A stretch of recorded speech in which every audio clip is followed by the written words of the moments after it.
Assalamualaikum warahmatullahi wabarakatuh.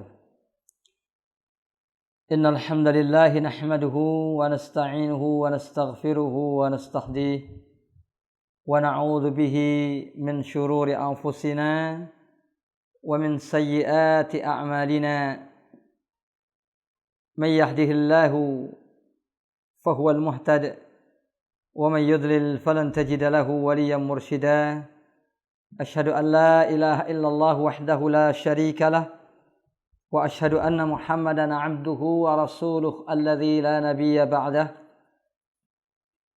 Ya ayyuhalladzina amanu taqullaha haqqa tuqatih wa la tamutunna illa wa antum muslimun.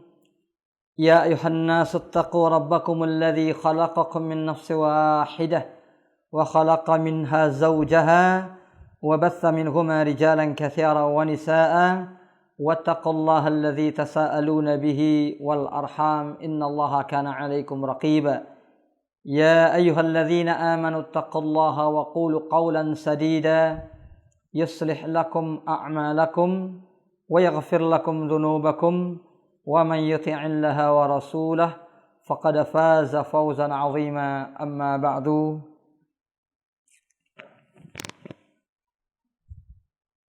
Ikhwatil hadirun al-kiram, sahabat muslim dan muslimah, keluarga hijrah, dimanapun antum berada, mudah-mudahan Allah subhanahu wa ta'ala senantiasa melimpahkan rahmat dan inayahnya kepada kita sekalian, menetapkan keimanan dan ketakwaan kita kepadanya, memberikan kepada kita keberkahan pada setiap langkah yang kita lakukan, pada setiap desah napas yang kita keluarkan, di dalam mengarungi tugas dan pengabdian kita kepada Allah Subhanahu wa taala. Pada pertemuan sore hari ini insyaallah taala kita akan masuk pada bab bainad du'a wal qadar, antara doa dan takdir. Kita telah membahas tentang doa sebagai anfa'ul adwiyah, obat yang paling bermanfaat fit tadawi, di dalam menyembuhkan berbagai macam penyakit, baik itu penyakit lahir maupun batin. Kemudian kita telah membahas bahwasanya yang namanya doa kepada Allah Subhanahu wa taala adalah ibadah. Ketika ia merupakan ibadah, fayakunu alaihi syartai ibadah, maka doa itu sendiri memiliki dua syarat yang lazim dimiliki oleh setiap ibadah. Pertama, keikhlasan kepada Allah Subhanahu wa taala, dan yang kedua adalah ittiba'un nabiy sallallahu alaihi wasallam, ya, mengikuti contoh dan teladan dari Nabi sallallahu alaihi wasallam. Wa mata khala ahaduhuma, kalau salah satu di antaranya itu hilang, au kilahuma atau keduanya, maka ibadah itu menjadi tidak sah. Maka doa tersebut menjadi sama sekali tidak bermanfaat, baik dalam wujud ibadah maupun dari sisi ijabah. Kemudian para ulama juga menjelaskan berdasarkan banyak hadis Nabi Shallallahu Alaihi Wasallam bahwasanya doa memiliki syurutul qabul, memiliki syarat-syarat terkabulnya doa. Atau kalau kita tidak sebutkan sebagai syurutul qabul, memiliki beberapa kiat bagaimana doa itu bisa lebih berpotensi dikabulkan di sisi Allah Subhanahu wa taala. Ya, berbeda dengan umumnya ibadah, doa itu mengandung permohonan. Karena doa yang kita maksudkan di sini adalah doaul mas'alah, doa memohon. Adapun doaul ibadah, doa ibadah, maka wujudnya adalah at-ta'abbudul mutlaq, ibadah mutlak kita kepada Allah Subhanahu wa taala, ka'adzkaris shalah, seperti zikir-zikir dalam salat, wal azkar al-ma'thurah, zikir-zikir yang disyariatkan secara riwayat untuk berbagai aktivitas kehidupan kita. Adapun ad'iyatul mas'alah, doa yang berupa permohonan, fa'alaihi syurut wa alaihi manabitul qabul. ada syarat-syarat atau ada beberapa hal yang wajib dipenuhi sehingga doa itu menjadi diijabah di sisi Allah Subhanahu wa taala. Kita telah membahas berbagai syarat termasuk awqatul qabul, waktu-waktu doa itu lebih mudah dikabulkan, juga tempat-tempat di mana doa itu lebih mudah mustajab. Nah, pada pertemuan yang lalu kita telah memulai pembahasan bagian awal dari ad-du'a wal qadar. Ketika kita berbicara tentang doa dan takdir, maka tentunya kita akan berbicara tentang perbedaan pendapat umat manusia atau umat yang mengaku sebagai muslim di dalam menyikapi takdir Allah. Ada 3 golongan yang masyhur tentunya, karena 2 di antara golongan tadi itu berpecah lagi menjadi berbagai macam golongan. Sehingga yang masyhur hanya 3. Yang pertama Qadariyah. Qadariyah yang mengatakan al-amru unuf alla qadar. Yang namanya takdir itu enggak ada, ya. Semua persoalan berdiri sendiri. Tidak ada yang namanya takdir Allah, ya. Bahwa takdir hanya mengikut saja. Apa yang kita lakukan itulah yang akan terjadi. Ini Qadariyah, ya. Nanti akan kita bahas lebih lanjut. Kemudian yang kedua adalah Jabbariyah. Jabbariyah atau Jabariyah adalah kelompok yang mengatakan bahwasanya al-mu'minu awil muslimu mujbarun ala af'alih. Setiap muslim itu akan dipaksa mengikuti takdir. Dipaksa amal dan perbuatannya itu mengikuti takdir. Mujbarun ala af'alihi fala ikhtiyara wala iradata lahu. Tidak ada lagi fungsi iradah, keinginan, ya. Tidak ada lagi fungsi ikhtiar. Semua orang dipaksa. Ketika takdirnya masuk neraka, ya masuk neraka. Tidak ada lagi gunanya amal perbuatan. Ketika takdirnya masuk surga, ya masuk surga. Maka kaum Jabriyah juga menafikan fungsi daripada doa. Dan yang ketiga adalah ahlus sunnah wal jamaah wahum man alaihi rasul was sahabah. Yang ketiga tentunya adalah ahlus sunnah wal jamaah, yaitu orang-orang yang mengikuti pemahaman Nabi dan para sahabat ridwanullahu alaihim ajma'in. Mereka mengakui dan mengimani takdir, karena iman kepada takdir salah satu di antara rukun iman yang 6. Iman kepada takdir adalah merupakan salah satu di antara batas keimanan seorang mukmin. Ketika seseorang mengingkari takdir, maka dia telah mengingkari salah satu di antara ilmu keyakinan dalam Islam yang disebut ma'lumun minad-dini bid-darurah, yang diimani secara aksiomatik. Artinya apa? Para ulama menganggap kufur orang yang mengingkari takdir. Sama juga ulama menganggap kufur orang yang tidak mengimani Nabi, ya. Tidak mengimani Al-Quran, ya. Tidak mengimani para malaikat dan rukun-rukun iman yang lain. Tapi Ahlussunnah wal Jamaah juga mengatakan anna Allah khalaqa al-qadra bi asbabih. Allah menciptakan takdir itu dengan sebab-sebabnya. Ketika kita melakukan sebabnya, maka akan terjadilah takdir tersebut.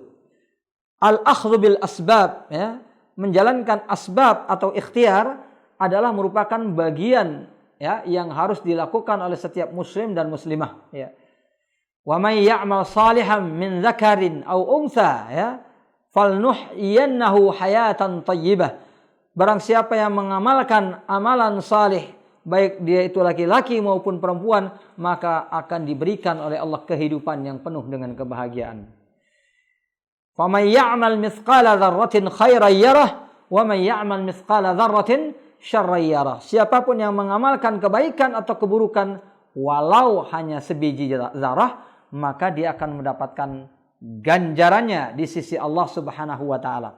Jadi Ahlussunnah mengimani takdir, tapi Ahlussunnah juga mewajibkan kita kaum mukminin untuk berikhtiar. Maka kita kembali kepada pembahasan. Wa hadza huwa su'alun masyhur. Ada sebuah pertanyaan yang populer di kalangan Al-Jabriyah.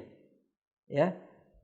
Orang-orang yang berpemahaman Jabriyah, ya, yang mereka itu menganggap kaum mukminin seluruhnya dipaksa oleh Allah melakukan perbuatan menuju neraka atau menuju surga. Tidak ada ikhtiar di antara mereka. Mereka mengatakan annal mad'uwa bihi kalau sesuatu yang diminta dalam doa, in kana qad qudira, in kana qad qudira lam yakun, kalau ditakdirkan enggak akan terjadi, lam yakun buddun min wuqu'i, enggak akan mungkin ada jalan untuk bisa terjadi. Da'a bihil abdu aw lam yad'u, seorang hamba berdoa atau enggak berdoa enggak ada gunanya. Sama saja, kalau sudah takdirnya enggak terjadi ya enggak terjadi. Wa in lam yakun qad qaddara lam yaqa sawa'un sahalahul abdu aw lam yas'al. Apapun yang tidak ditakdirkan Allah tidak akan terjadi. Seorang hamba memohon kepada Allah atau tidak memohon sama saja. Begitu juga kebalikannya. Kalau sudah ditakdirkan terjadi ya terjadi. Berdoa atau tidak berdoa ya sama saja. Fahaula fadhannat ta'ifatun sihhat hadzal su'al. Fadhannat ta'ifah sihhat hadzal su'al. Sebagian di antara orang ya, fadhannat ta'ifatun sihhat hadzal su'al. Sebagian di antara orang menganggap pernyataan ini betul. Kan segala sesuatu memang sudah ditakdirkan. Betul, segala sesuatu itu sudah ditakdirkan. Tetapi pernyataan yang mengatakan doa itu tidak bermanfaat, memohon kepada Allah itu tidak ada gunanya, itu yang tidak benar. Tetapi sebagian orang menganggap pernyataan ini benar. Fatarakat ad-du'a wa qalat la ifa'idata fih. Mereka langsung meninggalkan doa, enggak mau berdoa lagi dan mengatakan udah enggak ada gunanya kita berdoa. Ini ungkapan sebagian mereka. Fayuqalu li ahadihim in kana asy-syab'u war-ray qad quddira. Kalau kenyang makan atau kenyang minum itu sudah ditakdirkan, ya, seorang itu sudah ditakdirkan kenyang. Fala budda min wuqu'ihima, itu sudah pasti terjadi karena sudah ditakdirkan Allah. Akal ta'am lam ta'kul. Pertanyaannya, kamu tetap akan makan atau enggak? Orang itu pasti akan menjawab, iya, saya makan juga lah, ya.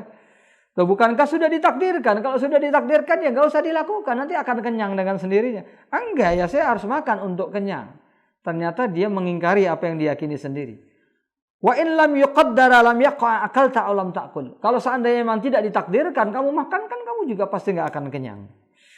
Wa in kana al waladu qad qudira laka fala budda min.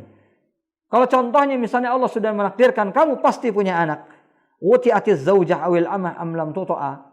Kalau kamu punya budak sahaya wanita yang halal digauli, punya istri yang halal digauli, ya, tidak digauli sekalipun, kan pasti akan punya anak juga kan? Lalu jawabannya apakah kamu pasti akan pergauli istri atau enggak? Jawabannya dia pasti akan pergauli istri. Wa in lam yuqaddar lam yakun fala hajata ila tazawwud wa tasarri. Kalau memang ditakdirkannya tidak akan terjadi, kan juga enggak akan ada gunanya seseorang itu menikah. Enggak akan ada gunanya seorang itu menggauli hamba budak sahaya, perempuan yang dihalalkan dan seterusnya. Ikhwas kalian fiddin, sahabat muslim dan muslimah, keluarga hijrah yang dimuliakan oleh Allah Subhanahu wa taala. Fahal yaqulu hadza aqil au adami? Apakah ucapan seperti itu akan dikatakan oleh orang yang berakal? Sekadar manusia sajalah, ya, sekadar manusia saja. Jangankan seorang muslim atau mukmin, sekadar manusia. Apakah dia akan mengatakan saya enggak akan makan karena makan dan minum itu enggak ada gunanya? Kenyang atau lapar itu kan sudah ada takdirnya. Setiap manusia pasti tidak akan mengucapkan itu. Balil hayawanul bahim, bahkan beliau mengatakan hewan saja sudah ditakdirkan secara fitrah ala mubasyaratil asbab, untuk melakukan sebab musabab agar mereka bisa kenyang, agar mereka bisa punya anak dan seterusnya. Allati hiya qiwamuhu wa hayatuh, karena itu menjadi tulang punggung tegaknya kehidupan mereka. Mereka makan, mereka berhubungan intim, mereka melakukan al-asbab min sunanillah. Semua sebab musabab yang sudah ditentukan berdasarkan sunnatullah itu tetap akan dilakukan, bahkan oleh binatang sekalipun. Fal hayawanat idzan aqalu afham min haula'i alladziina hum kal an'am bal hum adallus sabila. Sehingga dengan kenyataan ini, binatang-binatang yang tidak berakal itu ternyata lebih berakal dibandingkan orang-orang Jabriyah tadi. Nah, jadi sekali lagi ini keyakinan Jabriyah. Ya, pada pertemuan yang lalu kita sudah menyebutkan dalam soal takdir ini ada Qadariyah, ada Jabriyah. Ya, dalam soal takdir ini ada Qadariyah, ada Jabri. Kaum Qadariyah yang mengatakan takdir itu enggak ada, ya. Dan kemarin sudah kita sebutkan mereka terbagi menjadi dua, ta'ifatun ya, nafau ilmallah bi syai'in, bi kulli syai'. Ya, yang pertama itu yang paling radikal dan ini yang pertama kali muncul ya di masa-masa awal Qadariyah. Ya, di masa-masa awal Qadariyah yang mereka itu mengatakan Allah itu tidak mengetahui segala sesuatu. Jadi ilmu Allah itu tidak ada. Allah baru tahu ketika sesuatu itu terjadi. Dan ini yang paling radikal ya di antara orang-orang Qadariyah. Kelompok yang kedua hanya mengatakan tidak ada yang namanya khalqu af'alil ibad. Perbuatan hamba itu tidak diciptakan oleh Allah Subhanahu wa taala ya. Af'alul ibad itu mutlak ya, merupakan perbuatan kita. Tidak ada takdirnya dari Allah Subhanahu wa taala. Itu mutlak perbuatan kita. Jadi mereka mengatakan bahwasanya kenapa mereka disebut Qadariyah ya? Al-Imam Al-Baihaqi mengatakan summu bil Qadariyah. Mereka disebut Qadariyah padahal qadar itu kan dari takdir. Seharusnya disebut Qadariyah karena mereka meyakini takdir. Ternyata tidak ya. Li'annahum nasabu al-qadra ila anfusihim. Karena mereka menisbatkan takdir itu kepada diri mereka sendiri, kepada perbuatan mereka. Makanya mereka menyebut dirinya ashabul qadar, pemilik takdir. Maka disebut Qadariyah berdasarkan keyakinan mereka. Wa nafau anillah subhanahu wa ta'ala. Wa nafauhu anillah. Mereka menafikan takdir itu dari Allah Subhanahu wa taala. Nah, kemudian Qadariyah ini terpecah menjadi banyak golongan. Sebagian ada yang mengatakan sampai 20. Ini umumnya karena mereka berbeda pendapat lagi dalam menetapkan hadis-hadis dan ayat-ayat tentang takdir. Kalau sudah ditakdirkan tuh maksudnya bagaimana? Ya, misalnya sebagian mengatakan sudah ditakdirkan tuh artinya Allah menakdirkan ketika terjadi. Sudah di sini artinya nanti akan ditakdirkan setelah terjadi. Ya. Kemudian sebagian mengatakan waktu ditakdirkan di sini alima mengetahui. Jadi Allah dengan ilmunya yang dahulu itu mengetahui pasti apa yang akan terjadi. Bukan Allah menentukan, ya, tapi mengetahui saja apa yang akan terjadi. Seorang hamba akan masuk neraka atau surga. Allah mengetahui, tapi Allah tidak menentukan. Hamba itu sendiri yang akan menentukannya. Ya. Jadi kalau dilihat dari permainan akal mereka, orang yang tidak paham bisa akan terjebak ke dalamnya. Karena baik Qadariyah maupun Jabriyah itu sebenarnya mencoba mencari aman dengan pemahaman. Karena kita manusia memang nggak akan mungkin bisa memahami takdir. Jadi ada bagian yang harus kita imanin. Kita percaya nih takdir. Ya. Kita juga yakin bahwasanya ikhtiar itu diperlukan. Ya. Ikhtiar itu diperlukan. Ya. Kalau kita berikhtiar dengan melakukan amalan-amalan surga dengan syarat-syaratnya, kita akan masuk surga. Kalau kita melakukan amal-amalan neraka dengan segala syarat-syaratnya, kita akan masuk neraka. Ya. Itulah jalan yang Allah berikan di dunia ini. Takdir kita yakini, ikhtiar juga kita yakini. Tapi nanti kita akan tidak bisa memahami satu titik tertentu di dalam mengkompromikan antara takdir dengan amal perbuatan. Itulah batasan yang tidak akan mungkin bisa dipahami kita. Makanya di dalam hadis dikatakan, "Idza dzukiral qadaru fa'amsiku." Kalau sudah disebut masalah takdir, jaga diri kita, enggak usah dibicarakan banyak-banyak. Cukup imani saja tentang takdir, lalu berimanlah bahwa kita tetap diwajibkan untuk berikhtiar. Wa alaisallahu bidzalamin lil abid. Allah tidak akan pernah menzalimi hambanya. Fama ya'mal mithqala dzarratin khairan yara wa may ya'mal mithqala dzarratin syarran yara. Itu kita imani. Jadi yang menjadi kewajiban kita adalah memikirkan amal perbuatan kita, bukan memikirkan hakikat takdirnya. Karena kalau semuanya itu serba dipikirkan sama, semuanya juga enggak akan sampai. Kita sudah menyebutkan, bisakah kita sampai pada pikiran Allah melihat, bagaimana melihatnya Allah? Enggak akan mungkin. Bagaimana mendengarnya Allah? Enggak akan mungkin. Kita hanya meyakini Allah itu mendengar, maha mendengar, dan mendengar Allah tidak akan sama dengan mendengar makhluknya. Mendengar Allah adalah mendengar sesuai dengan kemuliaan Allah Subhanahu wa taala. Itu saja. Orang yang berusaha memahami takdir sampai ujungnya itu sama aja dengan orang berusaha memahami bagaimana Allah mendengar, melihat, mengetahui sampai ujungnya. Yang tidak akan pernah mungkin bisa kita ketahui. Jadi kaifiyahnya itu bagian yang nggak boleh kita pikirkan. Bagaimananya, karena menakdirkan itu adalah af'alullah, perbuatan Allah. Ya, menakdirkan itu perbuatan Allah. Maka kita tidak boleh memikirkan bagaimananya. Mengimaninya, tapi tidak boleh memikirkan bagaimananya. Mengimani dengan makna yang jelas. Menakdirkan berarti menentukan, menetapkan. Ya. Bukan tidak dengan makna yang tidak jelas. Makna yang jelas. Tetapi bagaimananya, itu yang tidak boleh kita pikirkan. Nah, ini kaum Qadariyah. Ya. Jadi mereka berusaha mencari aman bagaimana? Udahlah, supaya gampang dipahami, pokoknya Allah tidak menentukan takdir, pokoknya segala sesuatu sesuai dengan perbuatan kita. Kan gampang. Tapi akhirnya kita terjebak dalam kekafiran karena kita tidak mengimani takdir, ya. Kaum Jabriyah juga sama. Mereka mau nyari aman dengan mengatakan misalnya amal perbuatan itu sudah ditakdirkan Allah, iya sudah kita imani. Berarti bagaimana kalau sudah ditakdirkan gimana ikhtiar? Ya udah, ikhtiar itu nggak ada gunanya. Selesai sudah perkara sampai di sini. Ketika mereka mengatakan begitu, tujuan mereka mempermudah pemahaman, ya, mempermudah pemahaman dengan mengatakan bahwasanya ikhtiar itu nggak ada, ya. Sampai kemarin kita sebutkan, ya, mereka sampai menyalahkan iblis, ya, dengan jawabannya kepada Allah, ya, itu saking kurang ajarnya.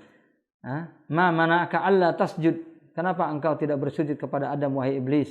Iblis mengatakan khalaqtani min narin wa khalaqtahu min tin. Kan engkau menciptakan aku dari api. Kau menciptakan manusia dari tanah. Ya enggak pantaslah aku menjembah manusia, ya. Kesombongan iblis ini memang tidak benar, ya. Tetapi sebenarnya iblis bisa menjawab dengan jawaban yang benar, ya, kata kaum Jabriyah. Kalau aku di situ aku yang akan menjawab, katanya. Jawabannya bagaimana? Engkau telah menciptakan aku untuk nolak. Jadi aku enggak kuasa untuk mengabaikan. Jadi kata orang Jabriyah, kalau Allah menakdirkan kita untuk bermaksiat, kalau Allah menakdirkan kita untuk masuk neraka, ya kita ikutin saja. Orang itu kehendak Allah dan takdir Allah. Yang memang Allah menakdirkan demikian. Ikhwaskan fiddin yang dimuliakan oleh Allah Subhanahu wa taala. Jadi itu satu hal yang wajib kita pahami, ya, bahwa kaum Jabriyah itu berpemahaman sangat konyol sekali, ya, dengan mengatakan bahwa yang namanya doa itu nggak ada gunanya karena segala sesuatu sudah ditakdirkan. Nah, Syekh di sini menyebutkan lagi, kaum Jabriyah itu juga bertingkat-tingkat. Kemarin sudah kita sebutkan, ya. Jadi kekonyolan mereka itu bertingkat-tingkat, ya. Wa takayasa ba'duhum, sebagian di antara mereka malah merasa sok kuat, sok hebat. Takayasa. Itu dari kayis, ya. Kayis itu artinya kuat, ya. Al-kayisu man dana nafsahu. Orang yang kuat itu adalah orang yang menghisap dan mengevaluasi dirinya. Wa alima lima ba'dal maut, kemudian mengamalkan amalan untuk sesudah mati. Wal ajizu man atba'a nafsahu hawaha, orang yang lemah yang memperturutkan hawa nafsunya. Wa tamanna 'ala Allahil amani, dan selalu berangan-angan. Jadi artinya apa? Kayis itu artinya kuat, ajiz artinya lemah. Nah, di dalam penjelasan Syekh di sini disebut istilah takayasa, orang yang merasa sok kuat, bukan kuat tapi sok kuat. Mengatakan al-ishtighalu bid-du'a min babit ta'ammudil min babit ta'abbudil mahad. Yang namanya berdoa itu mutlak hanya ibadah saja. Udah ibadah. Yusibullahu alaihi da'i, pokoknya dengan ibadah kita dapat pahala. Min ghairi ayyakuna lahu ta'thirun fil matlub. Enggak akan memengaruhi apa yang kita minta dengan cara apapun, katanya. Wala farqa inda hadza al-mutakayis, bagi orang seperti ini enggak ada gunanya bainad du'a wa bainal imsak. Doa enggak doa sama aja. Bil qalbi al lisan, doa di dalam hati dengan lisan sama saja, fit ta'thir, enggak ada gunanya semuanya. Fi husulil matlub, untuk mendapatkan apa yang kita inginkan. Wartibatut du'a indahum kartibatis sukut. Ya, hubungan amal perbuatan dengan doa itu kartibatis sukut, seperti orang yang bergeming. Bergeming itu artinya enggak bergerak. Orang yang bergeming, orang yang diam saja, sama saja, enggak ada gunanya. Wala farqa di antara orang yang berdoa atau orang yang tidak berdoa. Ini ungkapan mereka. Tapi mereka dalam hal ini pun sebenarnya, ya, ketika mereka mengatakan orang yang berdoa itu kan semata-mata beribadah saja. Dengan beribadah mereka dapat pahala. Nah, akhirnya ada juga ganjaran pahala untuk berdoa. Nah kalau gitu ya juga nggak usah berdoa. Karena kalau ibadah itu udah dapat pahala dari Allah, kalau dapat pahala ya nggak usah ibadah juga sekalian. Ya, artinya apa yang mereka jadikan dalil ternyata juga menembak ke diri mereka sendiri. Kan mereka mengatakan doa nggak ada gunanya. Apa yang kita minta kalau terjadi ya terjadi, nggak terjadi ya nggak terjadi. Maka kita katakan juga ya berarti berdoanya pun nggak usah juga, ya. Kalau berdoa hanya untuk ibadah saja juga nggak usah. Kenapa? Karena nggak berdoa kalau takdirnya itu memang dikasih pahala ya pasti dikasih pahala. Tapi kan itu berkaitan dengan ibadah berpahala, ya sama juga. Ya, ini juga berkaitan, berdoa berkabulkan. Jadi logika mereka logika yang sama sekali tidak benar. Wa qalat ta'ifatun ukhra aqyas. Ada yang merasa lebih nekat lagi. Ya, lebih nekat daripada ini. Balid doa alamatun mujarradah. Kalau ada orang berdoa, itu hanya sebagai simbolisasi. Nasabahallahu subhanahu wa ta'ala amaratan ala qada'il hajah. Misalnya, Allah mau mengabulkan doa. Ya Allah takdirkan dia untuk berdoa. Itu hanya alamat tanda saja. Jadi bukan karena hamba itu berdoa kemudian dikabulkan. Enggak. Hanya Allah yang memaksa dia berdoa supaya terkabulkan. Ini bahaya sekali ya. Banyak orang yang berdoa ternyata tidak dikabulkan ya. Famata wafaqallahu al-'abda lid-du'a, ketika Allah memberikan taufik kepada seseorang ya, menakdirkan seseorang untuk berdoa, karena dzalika alamatan lahu, itu sudah tanda wa amaratun ala anna hajatahu qad qudiyat, bahwa apa yang dia minta itu pasti akan terjadi. Jadi banyak di antara mereka yang menggunakan berbagai macam bentuk ungkapan, tapi intinya sama. Mereka mengatakan doa itu nggak ada gunanya. Intinya itu. Bahasanya macam-macam. Sama juga dengan qadariyah tadi ya. Dengan menafikan takdir sama sekali, dengan mengatakan takdir artinya mengetahui, dengan mengatakan takdir itu menentukan, tapi ketika sudah terjadi saja, dan seterusnya. Intinya qadariyah itu mengatakan tidak ada takdir. Sementara Jabariyah mengatakan semuanya ditakdirkan, tidak ada ikhtiar.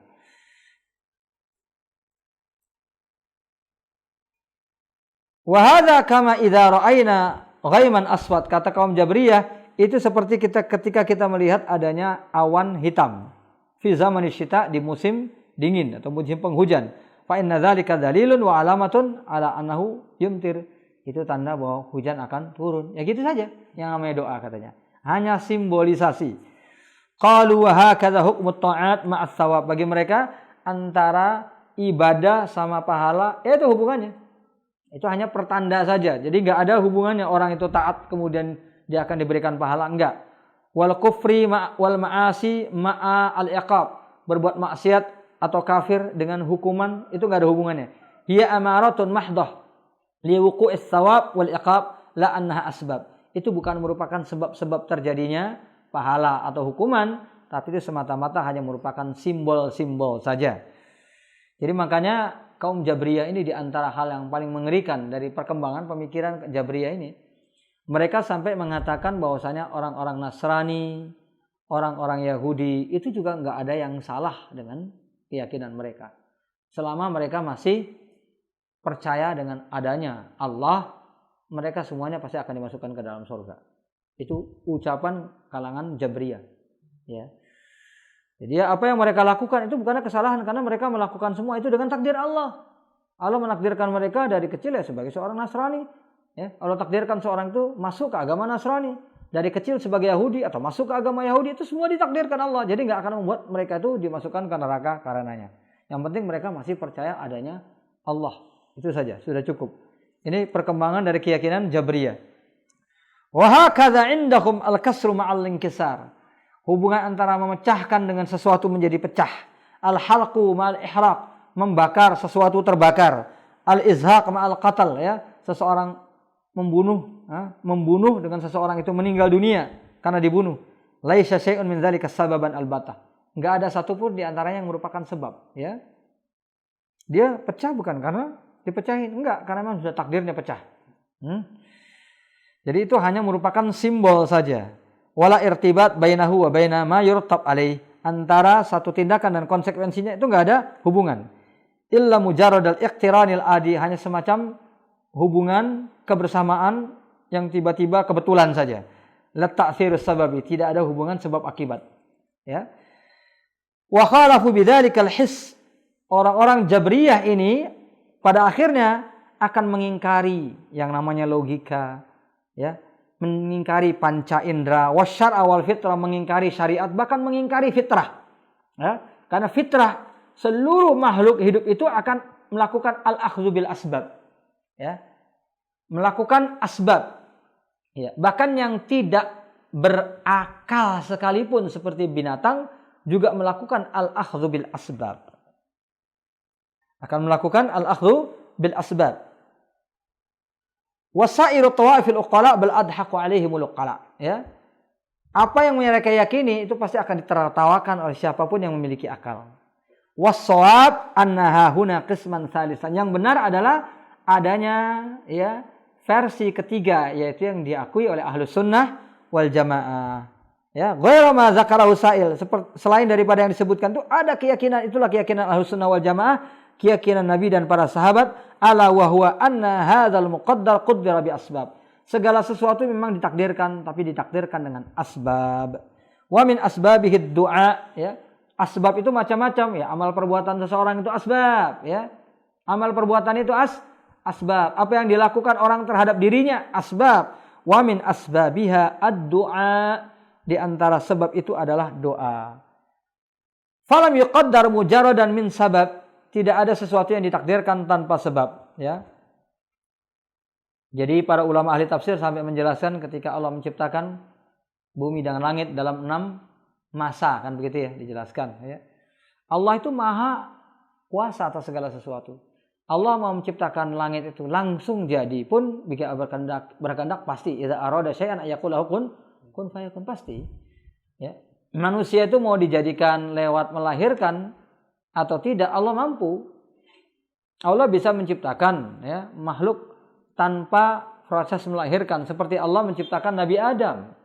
Allah bisa menciptakan, ya, menciptakan manusia, menghidupkan manusia tanpa seorang ayah seperti Nabi Isa alaihissalam. Jadi Allah bisa melakukan, tetapi Allah menciptakan proses melahirkan manusia, menciptakan proses langit dan bumi. Ini untuk mengajarkan kepada kita bahwa segala sesuatu itu diciptakan Allah bi asbab, dengan sebab musabab. Ya, jadi sebab musabab lahirnya manusia itu adalah proses tadi. Seseorang itu berhubungan intim, lalu kemudian menjadi alaqah, menjadi mudghah, ya disebutkan. Dan waktunya pun ditentukan oleh Allah berapa lama dalam perut, dalam bentuk alaqah, dalam bentuk mudghah, ya. Dan kapan kemudian ditiupkan nyawa, ya, ruh ke dalam janin yang ada dalam perut seorang ibu. Nah, itu semuanya sudah ditentukan oleh Allah bi asbab, dengan sebab-sebabnya. Dan sebab-sebab itu secara ilmiah, ya, banyak diantaranya yang bisa kita pelajari, ya. Sebab-sebab itu secara ilmiah banyak yang bisa kita pelajari. Falam yuqaddar mujarradan an sababin walakin quddira bisababi. Segala sesuatu diciptakan dengan sebabnya. Famata atal abdu bisabab waqa'al maqdur. Ketika seorang hamba menjalankan sebabnya, maka yang ditakdirkan pun berlaku. Wa mata lam ya'ti bisabab, kalau tidak dilakukan sebabnya, intafal maqdur, maka yang ditakdirkan itu tidak akan terjadi. Lalu bagaimana orang yang misalnya nggak bekerja kok dapat harta, misalnya dapat uang? Bukankah untuk bekerja, untuk mendapatkan uang kita perlu ikhtiarnya adalah bekerja? Ingat, yang disebutkan oleh Allah itu adalah asbab. Sebab-sebab terjadinya rizki. Bisa melalui pekerjaan kita, bisa melalui orang lain. Orang miskin juga dapat uang, ya, dari sebagian orang kaya, berupa zakat, berupa infak, berupa sedekah. Jadi enggak semua yang kita makan, yang kita minum hasil kerja kita, enggak, ya. Ada kalanya itu dari orang lain. Tapi semuanya itu bi asbab.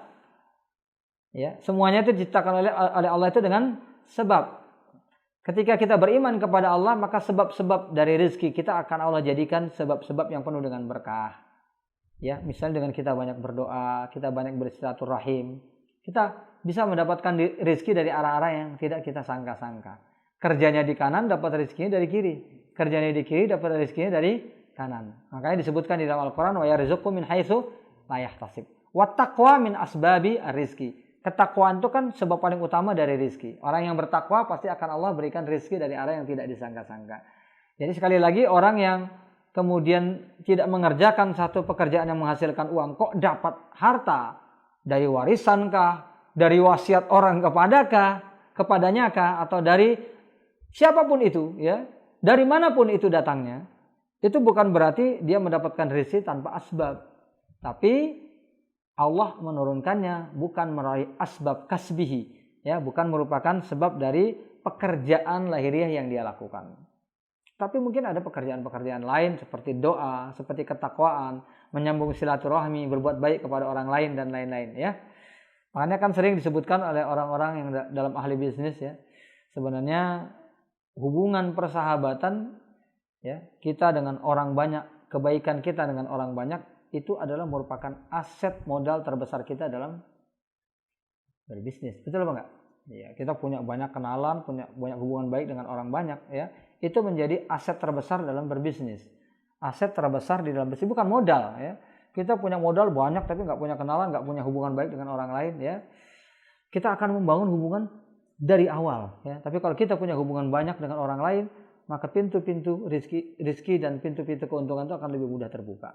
Jadi makanya asbab itu tidak harus dari pekerjaan yang kita lakukan. Kadang hubungan-hubungan di luar itu juga merupakan asbab yang Allah ciptakan. Jadi kita kembali kepada pembahasan.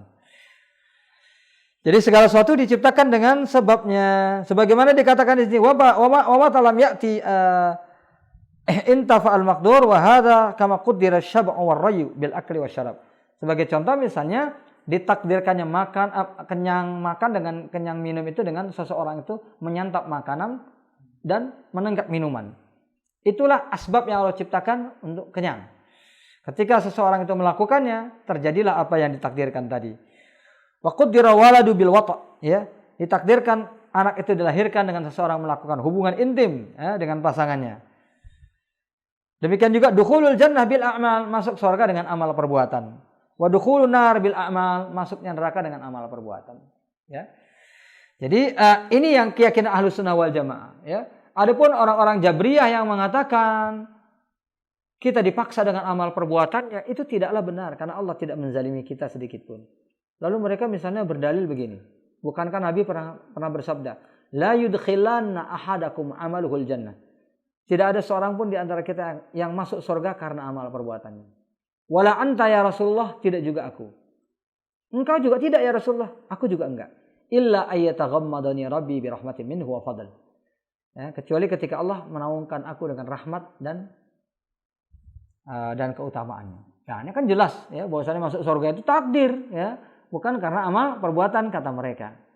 Ikhwas kalian fiddin, sahabat muslim dan muslimah, keluarga hijrah yang dimuliakan oleh Allah Subhanahu wa taala. Di sini terjadi kesalahpahaman yang sangat fatal gitu loh. Maksud daripada hadis ini, laisa huwal amalul mujarrad, bukan semata-mata amal yang menyebabkan kita masuk surga gitu. Tapi amal itu dijadikan oleh Allah sababan lidukhulil jannah, karena Allah menjadikan amal itu sebagai sebab ke surga dengan apa? Dengan rahmat dan keutamaannya. Mungkin kalau dihitung-hitung gitu loh, satuan amal kita, ya, dengan satuan dosa kita, banyakkan satuan dosa kita. Tapi dengan izinnya ketika Allah mengampuni dosa-dosa, maka kita masuk ke dalam surga Allah. Berarti hanya dengan satuan amal saja kita nggak bisa masuk surga gitu.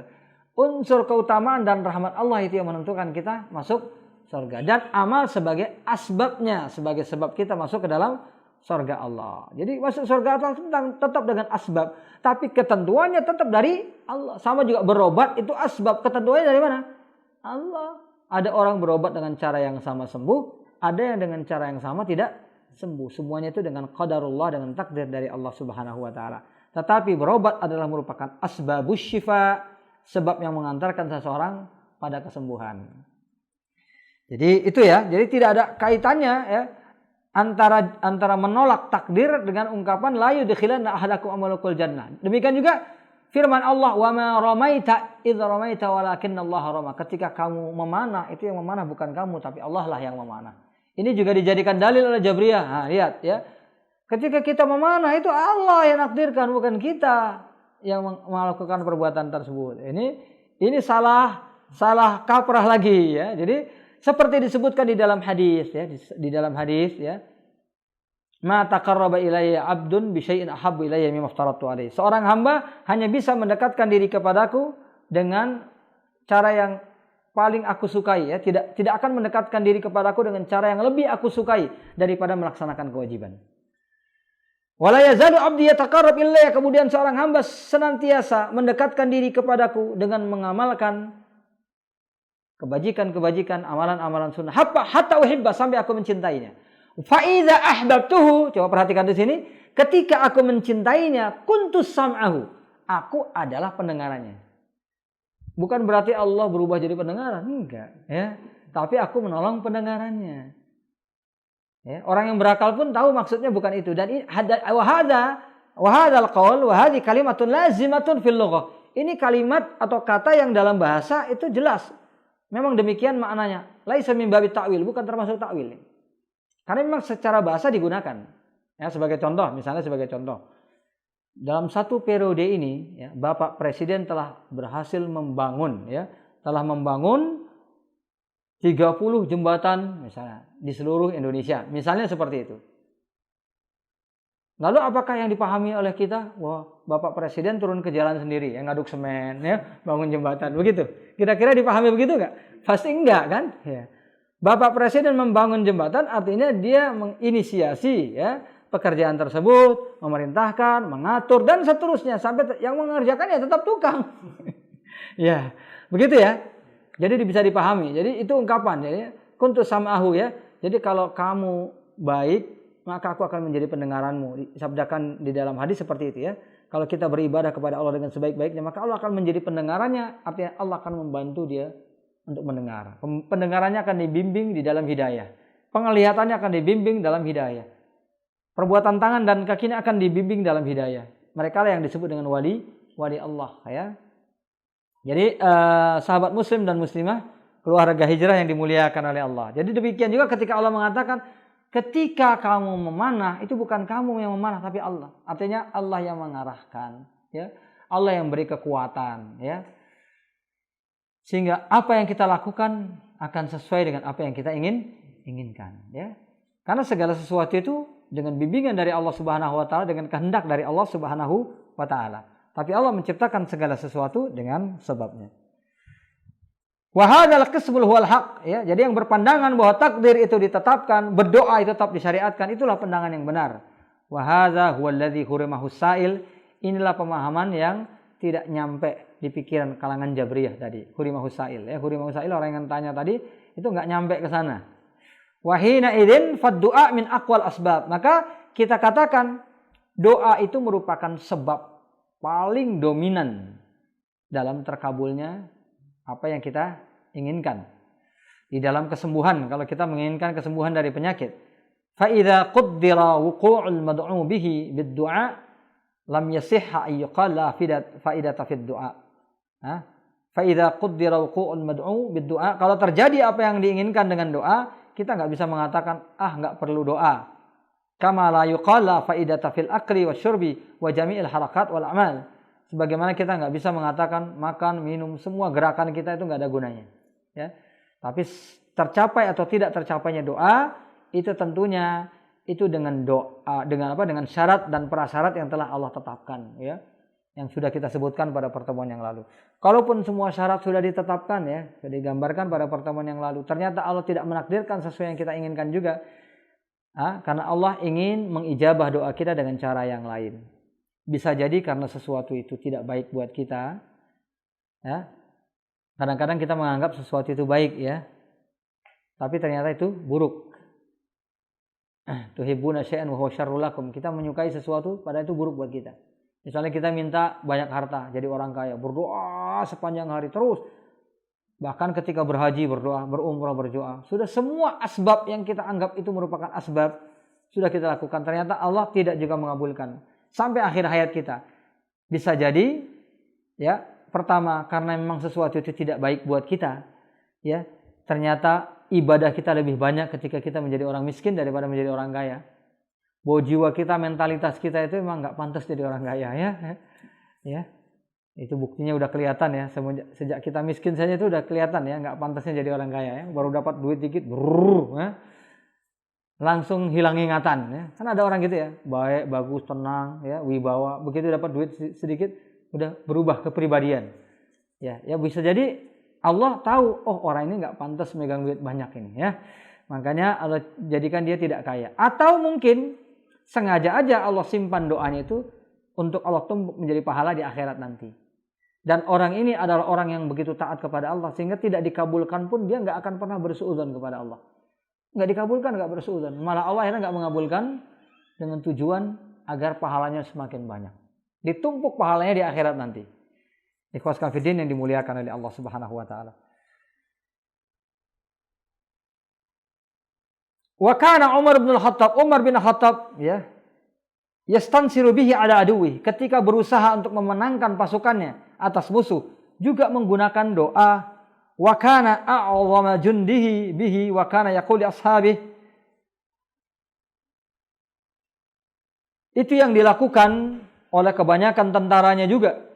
Beliau pernah mengatakan kepada para sahabatnya, lastum tunsaruna bi kathrah wa innama tunsaruna bis sama. Ya. Kamu itu tidak akan menang hanya karena jumlah kalian yang banyak, enggak. Innama tunsaruna minas sama.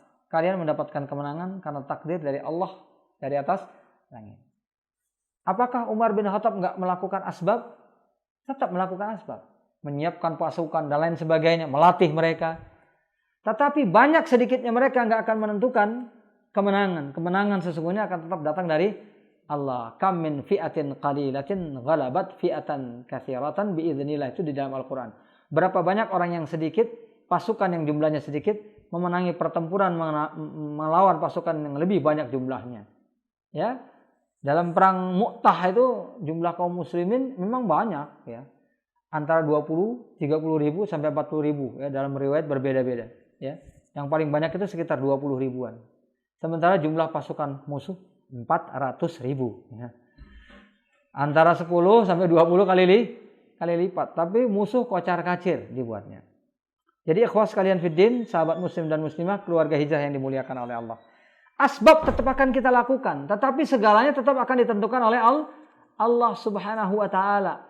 Amalan orang sedikit, ya, tapi Allah masukkan dia ke dalam surga karena ada asbab yang tidak diketahui manusia. Itu namanya al-asbab al-ma'nawiyah.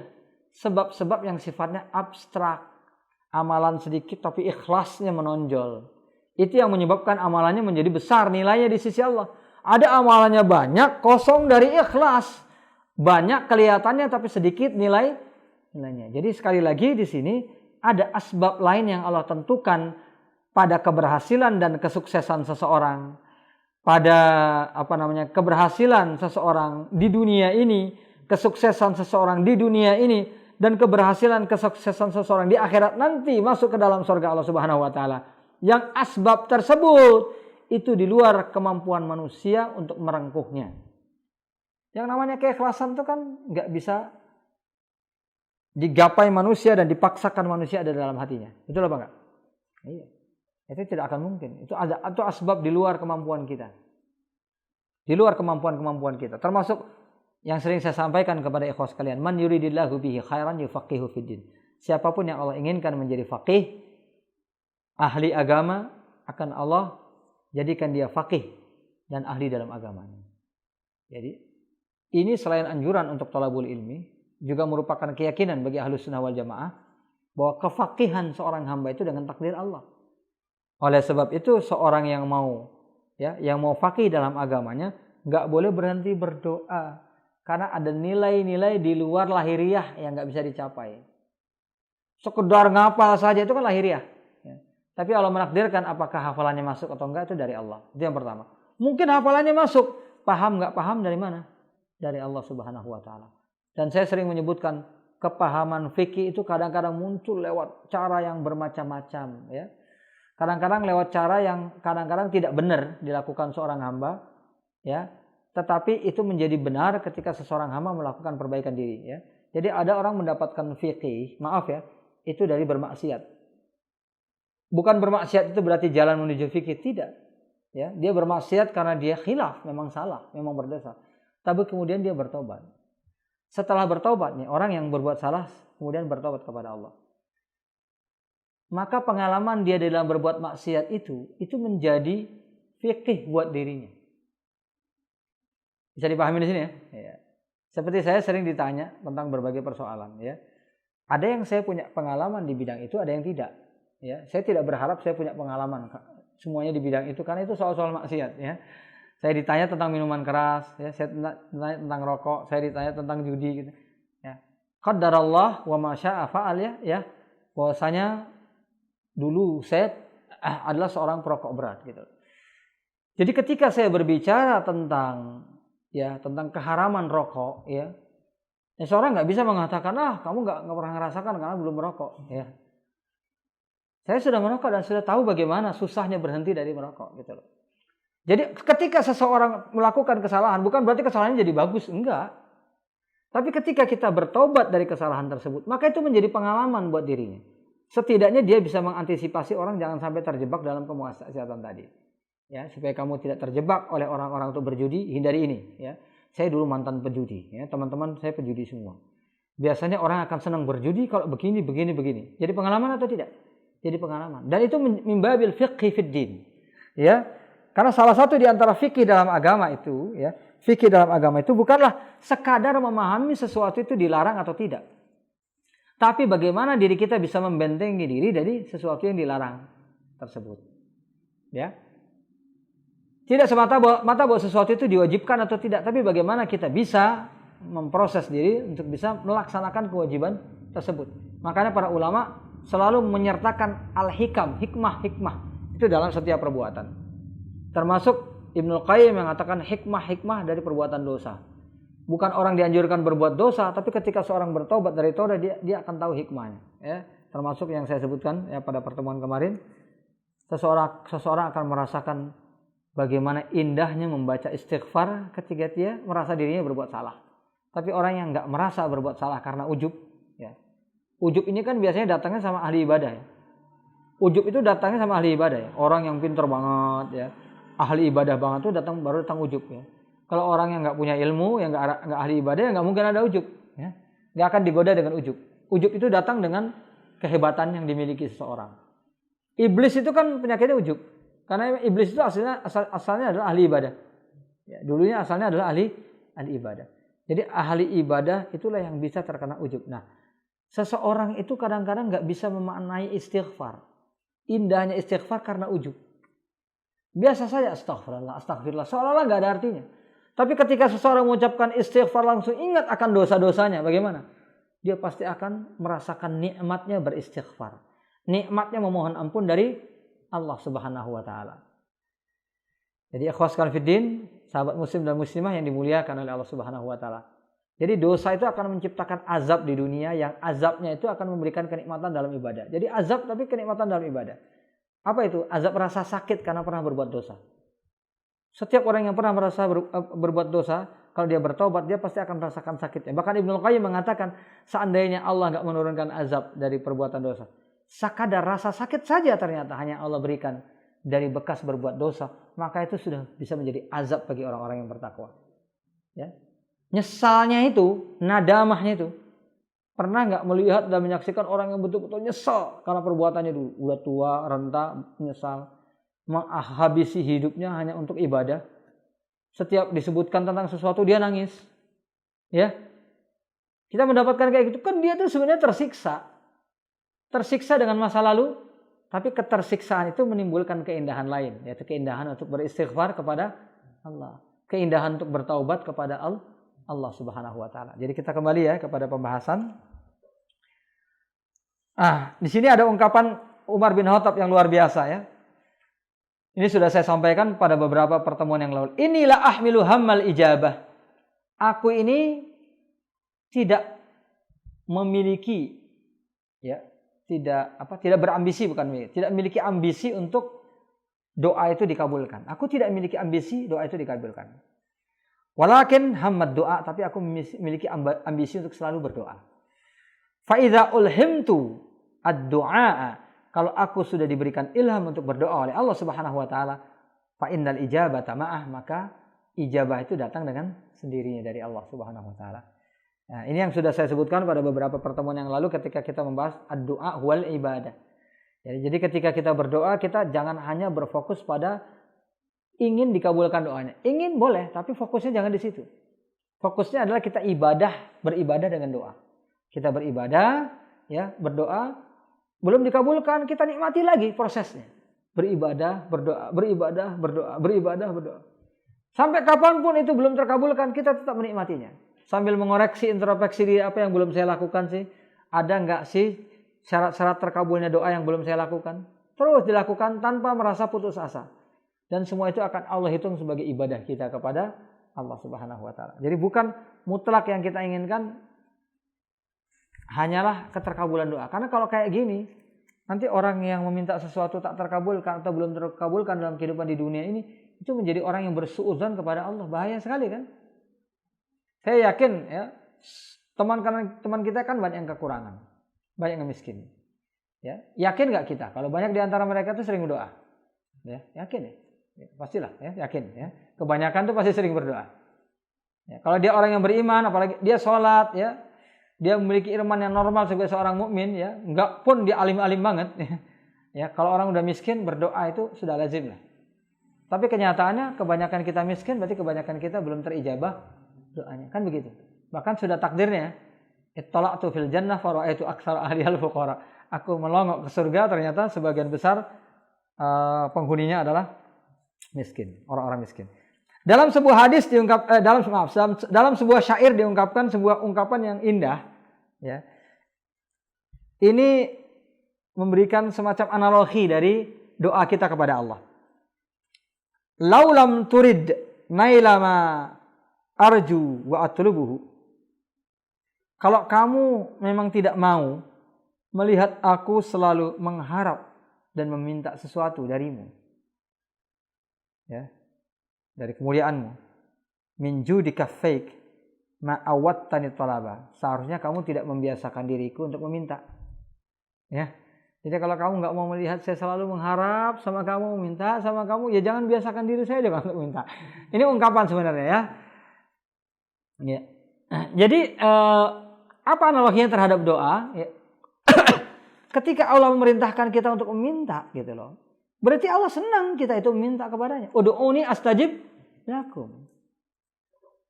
Ya, ini sebagai penutup ikhlaskan fillah, ya. Ud'uni astajib lakum. Berdoalah kepadaku, niscaya aku akan. Ketika Allah ini memerintahkan kita dengan perintah untuk berdoa, berarti Allah senang kita berdoa. Semakin kita banyak berdoa, semakin senang. Karena Allah memerintahkan kita, gitu.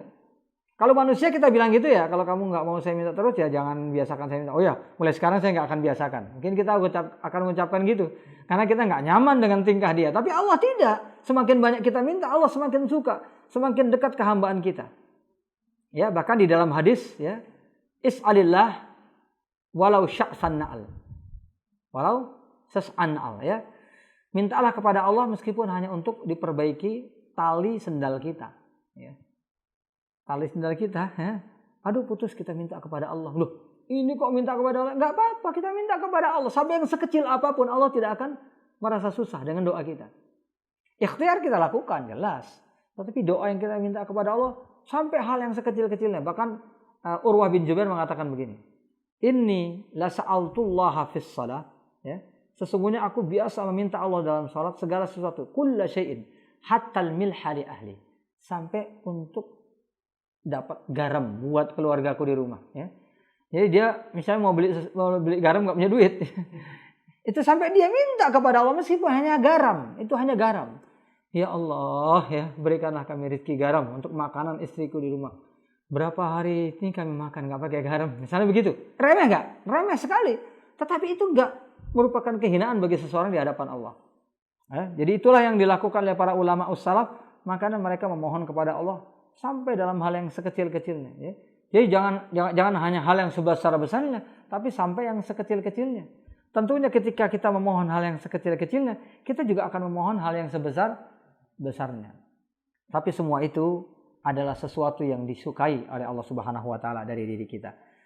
Jadi untuk sementara itu saja yang dapat saya sampaikan. Ikhwas kalian fiddin, mudah-mudahan bermanfaat. Hadza lil ilmi fa'tabiru ya ulil absar.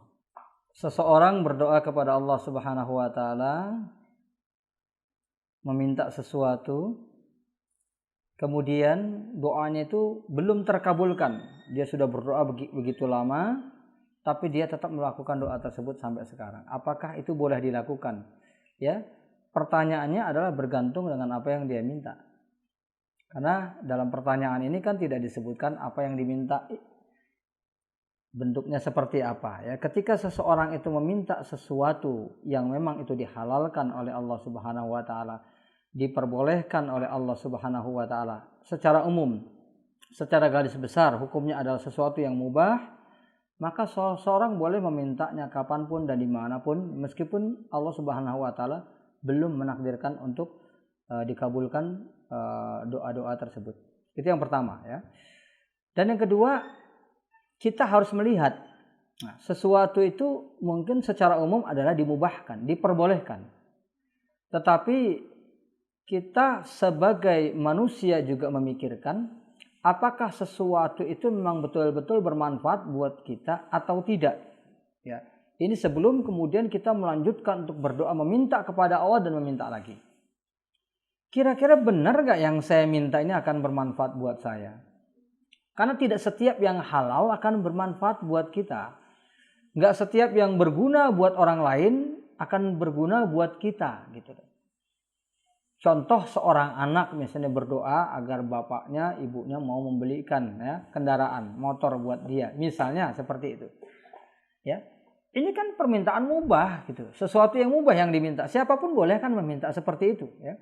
Kan tadi dikatakan meminta sekecil apapun gak jadi masalah. Tapi kemudian dipertimbangkan, benarkah sesuatu ini bermanfaat buat saya atau tidak. Sebelum kita melanjutkan memohon. Karena salah satu di antara tidak atau belum diijabahi doa, salah satunya adalah bisa jadi ketika Allah mencintai kita, Allah tidak akan memberikan sesuatu yang bermudarat buat kita. Tadi sudah disebutkan saja, bisa jadi ini akan disimpan pahalanya di akhirat nanti. Bisa jadi karena ini bermudarat buat kita. Dan bisa lagi penyebab yang lain, dan ini adalah penyebab yang paling pertama, karena syarat-syarat terkabulnya doa belum kita lakukan. Nah, kita berbicara dulu di sini tentang kemungkinan tadi, sesuatu itu bermudarat. Maka kalau kita memohon sesuatu, pikirkan lagi, apakah benar sesuatu ini bermanfaat buat saya atau tidak. Jangan-jangan saya memohon sesuatu yang sebenarnya nggak bermanfaat buat saya. Itu difikirkan.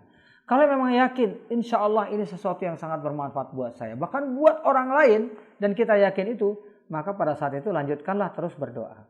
Baru kemudian yang ketiga yang kita pikirkan adalah, apakah kita dalam berdoa telah memenuhi syarat-syarat terkabulnya doa.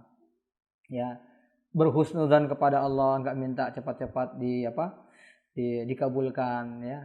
Dengan enggak mengatakan kenapa sih Allah belum mengabulkan doa saya dan seterusnya, ya. Kemudian keikhlasan, ya. Kemudian memperhatikan adab-adab doa, akan lebih baik diucapkan ketika dalam keadaan suci, menghadap kiblat dengan mengangkat tangan, ya. Dengan menggunakan waktu-waktu istijabatud doa, menggunakan lafal terbaik, ya, yang disebutkan di dalam hadis-hadis Nabi. Dengan bertawasul dengan al-asma al-husna, ya, nama-nama Allah al-husna, ya. Kemudian berta'assur, mengikuti contoh bentuk-bentuk doa yang diucapkan oleh Nabi SAW dalam konteks yang sama dengan kita, dan banyak hal-hal yang lain, ya. Jadi prosedurnya harus kita lakukan 3 tadi, ya. Jadi yang pertama dilihat benar nggak itu halal atau tidak. Ketika halal, benar nggak yang halal itu benar-benar bermanfaat buat kita atau tidak. Dan kemudian setelah itu baru kita melihat apakah doa yang kita lakukan itu sesuai dengan prosedur, sudah memenuhi apa syarat-syarat terkabulnya doa atau tidak. Kalau kita sudah berusaha untuk melakukan semuanya dan ternyata belum terkabul juga, maka kita berhak untuk terus berdoa dan berdoa dengan berkeyakinan bahwa setiap doa kita adalah ibadah kepada Allah, ya. Soal dikabulkan atau belum dikabulkan kita serahkan kepada Allah. Allah Maha mengetahui dengan segalanya. Ya, bisa jadi Allah melihat adanya sisi-sisi mudarat bagi diri kita kalau kita dikabulkan doa kita yang kita nggak tahu. Kan menurut kita bermanfaat, tapi belum tentu sejatinya di sisi Allah itu bermanfaat buat kita, ya. Jadi kita serahkan kepada Allah. Kalau memang sesuatu itu baik, maka Allah pasti akan memberikannya kepada kita di dunia ini. Tapi kalau ternyata tidak, mungkin Allah akan menangguhkan untuk di akhirat nanti. Wallahul muwaffiq. Iya. Sebentar, ya. Dengan pahala yang sama dengan apa? Yang sama itu kan harus, maksudnya bagaimana?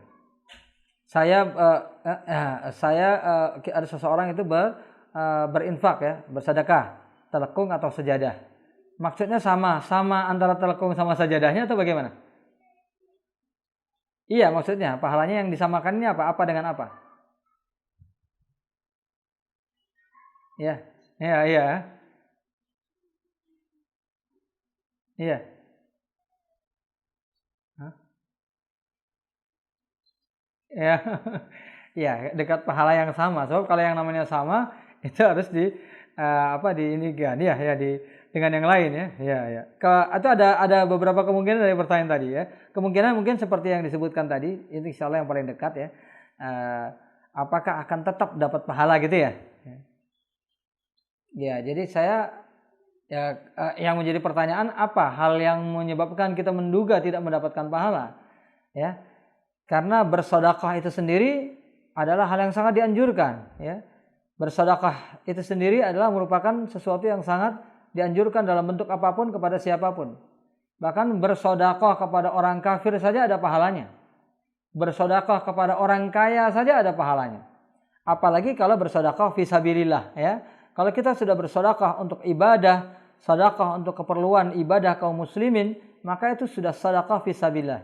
Matsalul ladzina yunfiquna amwalahum fisabilillah, perumpamaan orang-orang yang menginfakkan sesuatu fisabilillah, kamatsali habbatin ambatat sab'a sanabil, perumpamaannya adalah seperti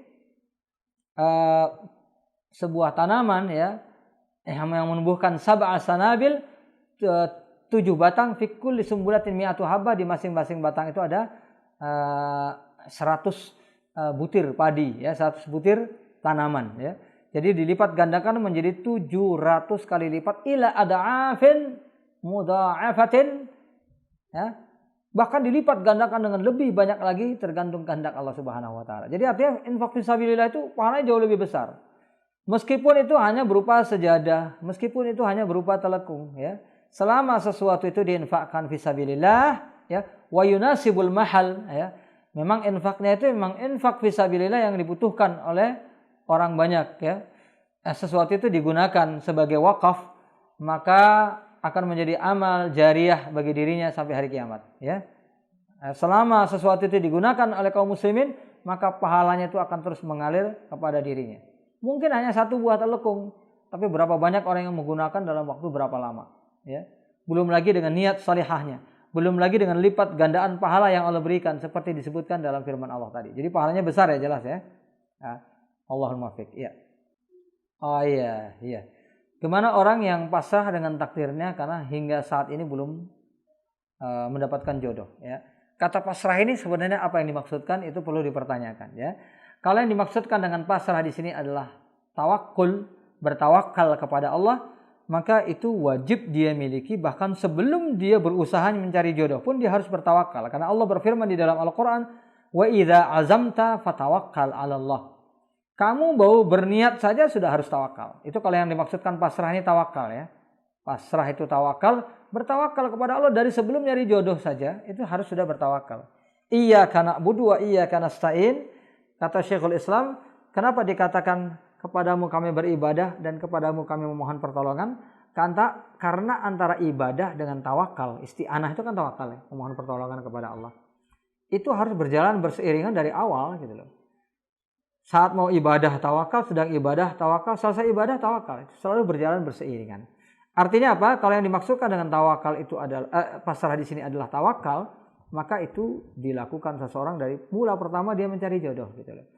Jadi tidak ada salahnya, bahkan merupakan kewajiban bagi seseorang untuk tawakal kepada Allah, karena jodoh itu juga seperti rezeki, ya. Sudah ada tempatnya, sudah ada pos-posnya, ya. Kadang-kadang Allah memberikan lewat sesuatu yang tidak kita kira-kira. Seperti saya sebutkan tadi, nyarinya di kanan dapatnya di kiri, nyarinya di kiri dapatnya di kanan. Ya, lagi nyari nggak datang, pas lagi istirahat datang. Betul kan? Ya. Keliling nyari pembeli nggak dapat. Ya, berhenti dulu, ya, sholat. Ini tukang makanan, ya. Di masjid, begitu keluar dari masjid, pembeli udah pada nunggu. Udah, ini pengalaman pribadi saya. Iya, ya. Dan saya yakin orang juga banyak yang mengalami seperti itu, ya. Makanya saya sekarang kalau ada orang yang sholat di masjid bawa makanan itu sering saya tunggu, gitu, ya. Dia saya keluar. Nah, dia harus diberikan hadiah, ya. Dia harus diberikan kita harus bisa menjadi wasilah bagi dia mendapatkan rezeki dengan cara yang baik. Ya, dia berhenti untuk sholat, ya. Kita hargai dia dengan membeli barang yang dia jual, makanan yang dia jual. Itu sering saya lakukan. Saya sering bilang sama keluarga tuh, ya, orang itu sholat masuk ke dalam, kita tunggu, kita beli. Nah, tapi kita nggak perlu, nggak apa-apa kita beli, nanti kita kasihkan ke orang lain, ya. Ya. Jadi ini artinya apa? Ikhwas fillah. Jadi artinya tawakal itu ya tetap, ya, dilakukan kapanpun, ya. Tapi kalau yang dimaksudkan pasrah di sini akhirnya seseorang itu berputus asa, ya jangan, ya. Ya, jangan berputus asa, la tayasu min rauhillah. Jangan kita berputus asa dari rahmat Allah. Dan juga dan pasrah di sini pun juga jangan berarti tawakul yang akhirnya seseorang menghentikan ikhtiar. Ya, karena seseorang yang menghentikan ikhtiar itu bukan tawakul tapi tawakul. Ya, tawakul itu apa? Pura-pura tawakal. Karena tawakal yang benar itu seperti tawakalnya seekor burung.